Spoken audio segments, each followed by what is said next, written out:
سیدنا صدیق اکبر کے امت میں افضل ہونے کا انکار پورے دین کو ڈھا دینا ہے. آپ کہیں گے یہ کیسے؟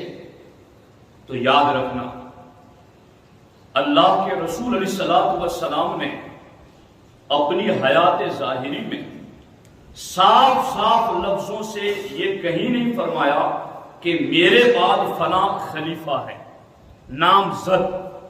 ایسے اشارتاً کنایتاً درجنوں روایتیں میری نگاہوں کے سامنے، مگر نامزد سرکار دو عالم صلی اللہ علیہ وسلم نے کہیں نہیں فرمایا. تو پھر صدیق اکبر کو پہلا خلیفہ کیسے بنا ہے؟ تو 1,20,000 سے زیادہ صحابہ کرام نے ابو بکر صدیق کے پہلے خلیفہ ہونے پر اجماع کیا. 1,20,000 سے زیادہ صحابہ نے ابو بکر صدیق کے پہلے خلیفہ ہونے پر اجماع ظاہر کیا. اب اگر آج کوئی یہ کہہ لے کہ نہیں، میں ابو بکر کو افضل نہیں مانتا، میں کسی اور صحابی کو افضل مانتا ہوں، تو پھر ماننا پڑے گا کہ حضور کے وصال کے فوراً بعد سارے صحابہ نے مل کر پہلا فیصلہ ہی غلط کیا، اور سب نے معاذ اللہ رب العالمین اہل بیت کا حق چھینا، مولا علی کا حق چھینا، اور پہلا فیصلہ ہی ساروں نے مل کر معاذ اللہ ظلم والا کیا.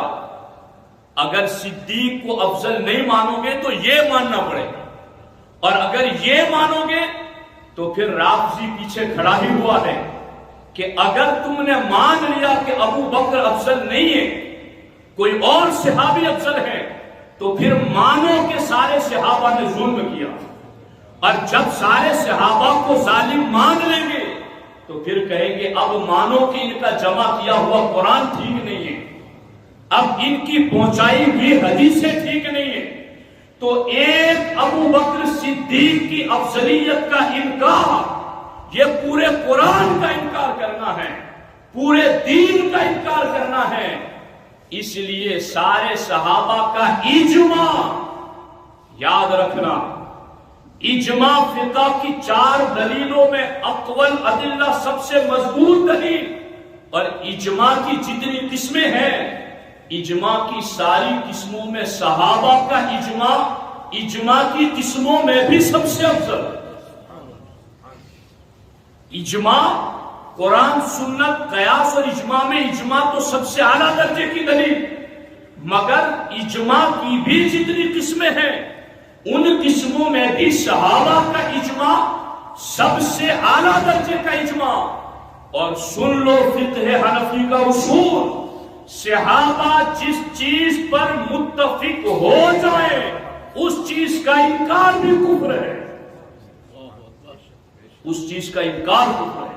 اسی لیے فقہ کی ساری کتابوں میں لکھا ہے، بار شریعت میں بھی اس کا اردو میں ترجمہ موجود ہے، کہ آج بھی اگر کوئی ابو بکر صدیق کے پہلے خلیفہ ہونے کا انکار کرتا ہے تو فقہا کے نزدیک کافر ہے، وہ دائرہ اہل سنت سے خارج ہے.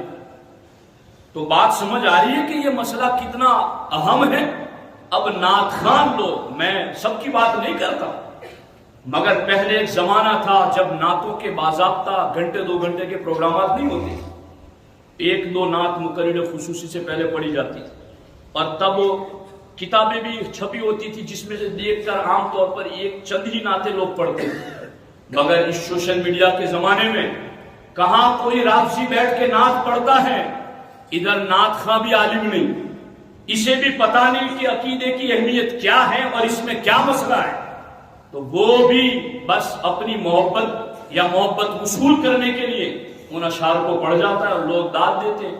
میں جانتا ہوں اہل سنت کے اسٹیجوں پر ایسے اشعار پڑھے جا رہے ہیں، اہل سنت کے اسٹیجوں پر ایسی روایتیں پڑھی جا رہی ہیں.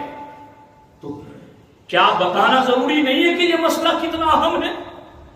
یہ کوئی صدیق اکبر کی ان کے باپ کے بیٹے ہونے کی حیثیت سے فضیلت نہیں ہے، یہ فضیلت کا مدار ہے 1,20,000 صحابہ کے اجماع پر، کہ اگر ان کی افضلیت کا انکار کرو تو ادھر 1,20,000 سے زیادہ صحابہ عادل نہیں رہے. جب وہی پرہیزگار نہ رہے تو ان کا جمع کیا ہوا قرآن کیسے ٹھیک رہے گا؟ ان کی پہنچائی ہوئی شریعت اور دین کیسے محفوظ رہے گا؟ اس لیے ان نعت خانوں کو بھی اور ان مقررین کو بھی اسٹیج پر کوئی ایسا صدر رکھا جائے جو ذی علم ہو.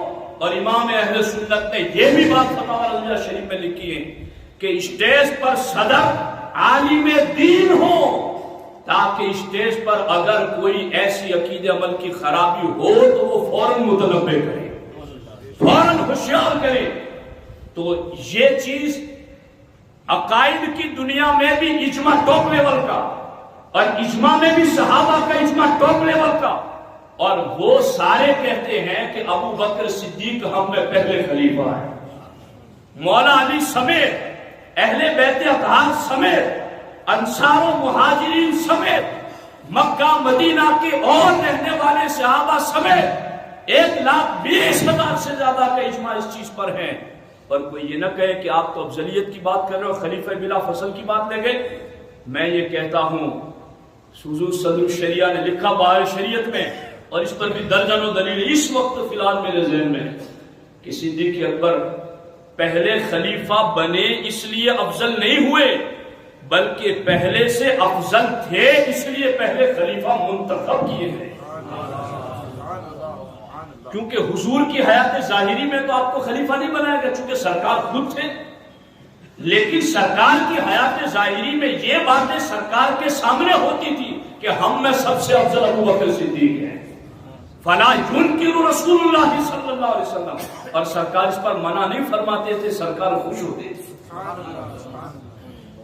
یہ مسئلہ اتنا اہم ہے. اب قوالیاں سنی جا رہی ہے، دمادم مست قلندر، اور اس طرح کی باتیں ہو رہی ہیں. اور میں بہت گنہگار شخص ہوں، اتنا بڑا عالم تو نہیں ہوں، مگر میں علماء کو متوجہ کر رہا ہوں اس چیز پر کہ اس چیز کو بولو. جب سر درد ہو رہا ہو تو ٹیبلٹ پیٹ کی مت دو، سر درد کی دو. جہاں جو بیماری پھیل رہی ہو تو پھر اس بیماری کا علاج کرو، اور اگر نہیں کر رہے ہو تو پھر میں تمہیں وعید سنا رہا ہوں سرکار کا فرمان سنا کر. اذا ظہرت الفتن او البدع ولم یظہر العالم علمہ فعلیہ لعنۃ اللہ والملائکہ.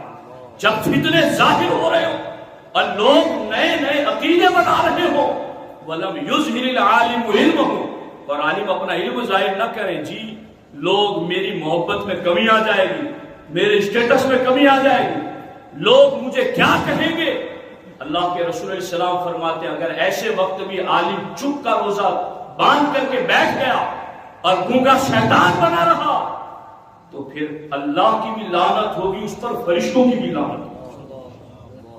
اور میں اس پر دلیلیں دوں گا اگلے اجتماعات میں کہ اس مسئلہ افضلیت کو سارے صحابہ میں سب سے زیادہ تاکید کے ساتھ جنہوں نے بیان کیا وہ میرے مولا علی کی ذات ہے.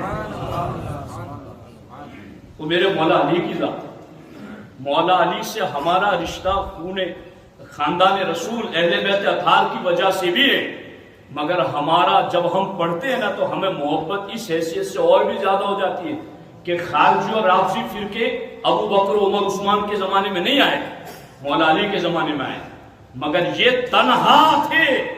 مگر دونوں فرقوں کو اسلام میں گھسنے نہیں دیا آپ نے. مولا علی جب تقریر کرتے نا تو جیسے ہم لوگ خطبہ پڑھتے ہیں اللہ کی حمد اور حضور پر درود، اس کے فوراً بعد مولا علی کہتے کہ لوگوں اس امت میں سب سے افضل ابو بکر صدیق ہے. اولی دافع اہل رفض و خروج، چارمی رکن ملت کے لاکھوں سلام، ماہی رفض و تفضیل و نسب و خروج، حامی دین و سنت کے لاکھوں